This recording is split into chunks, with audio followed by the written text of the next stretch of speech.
খুব সম্প্রতি বিদায়ী রাষ্ট্রদূত মেজর জেনারেল আশিকুজ্জামানও কিন্তু বলে গেছেন যে অক্লান্ত পরিশ্রম করেছেন, কিন্তু একটা জায়গায় উনি সফল হতে পারেননি। সেটা হচ্ছে কুয়েতে যে একটা লামারা প্রথা, অর্থাৎ স্পেশাল একটা পারমিশন নিতে হয় এখানে বাংলাদেশিদের জন্য ভিসা পাওয়ার জন্য। এই কারণেই কি আসলে আপনি মনে করেন যে আমরা কোভিড এর আগেই কিন্তু আমরা 3.5 লক্ষ প্রবাসী বাংলাদেশি বলতাম যে কুয়েতে, তারপর কোভিড এর পরপরই আমরা বলতাম 2.5 লাখ, এখন মোটামুটি আমরা 3 লাখই বলি। এই যে আসলে ধীর গতিতে আসছেন বাংলাদেশিরা কুয়েতের শ্রমবাজারে, এর কারণ কি আসলে আপনি মনে করেন? এই যে নামার প্রথা, ভিসা জটিলতা বা পাচ্ছেন না, বা বাংলাদেশিরা আসলে যেরকম প্রত্যাশা করছে, যেরকম মধ্যপ্রাচ্যের দেশগুলোতে আছেন সেরকম আসতে পারছেন না? আসলে একদম এই বিষয়টা আমি আর একটু ক্লিয়ার করতে চাই এখানে। আসলে আমাদের এই যে ভারত, নেপাল সহ যে দেশগুলা থেকে কিন্তু যারা শ্রমিকরা আসছে তাদের সর্বোচ্চ খরচ হচ্ছে আপনার 1 থেকে 1.5 লাখ টাকা তাদের হিসাব অনুযায়ী।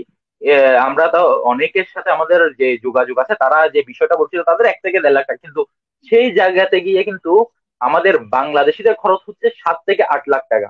এটা বিশাল অঙ্কের একটা একদম বিশাল অঙ্কের একটা অ্যামাউন্ট বলা যায়।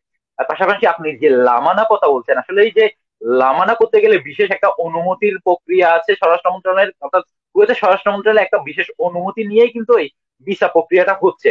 এই ক্ষেত্রে আসলে যে প্রক্রিয়ার কারণে হয়তো হাত বদল হচ্ছে, এবং ভিসার যে প্রক্রিয়া সেটা হাত বদলের কারণেই কিন্তু এই ভিসার যেই দামটা সেটা বিশাল অঙ্কের হয়ে যাচ্ছে।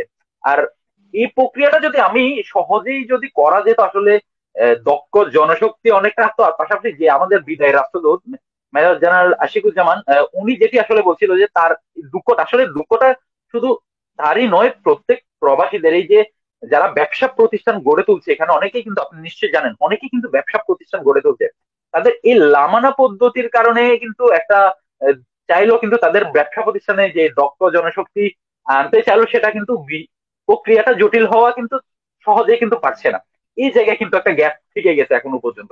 এটি আসলে সরকার এবং সংশ্লিষ্ট কর্তৃপক্ষ যদি ভালোভাবে নজর দেয়, এবং যা কূটনৈতিক সম্পর্কের মাধ্যমে এই এই যে সমস্যাটা, আসলে এটা যদি কোনোভাবে সমাধান প্রক্রিয়া আসা যায়, আমার মনে হয় নিশ্চয় এই যে আপনি যেটা বলছেন, ভারত যদি 1.5 লাখ বা 2 লাখ টাকা, আমি সর্বোচ্চ 2 লাখ টাকা দিলাম আসতে পারে, তাহলে আমি আরো বেশি বাড়িয়ে বললাম যে 2.5 লাখ টাকা বা 3 লাখ টাকা কিন্তু আমাদের এই কুয়েতে আসা অসম্ভব কিছু না। আমি নিশ্চয় এটা যদি লামানা পদ্ধতি তুলে নেওয়ার কোনো প্রক্রিয়া যে কূটনৈতিক সম্পর্কের মাধ্যমে করা যেত, নিশ্চয়ই সেটি আমাদের শ্রমবাজারের জন্য বিশাল একটা সফলতা হতো আসলে বাংলাদেশের জন্য।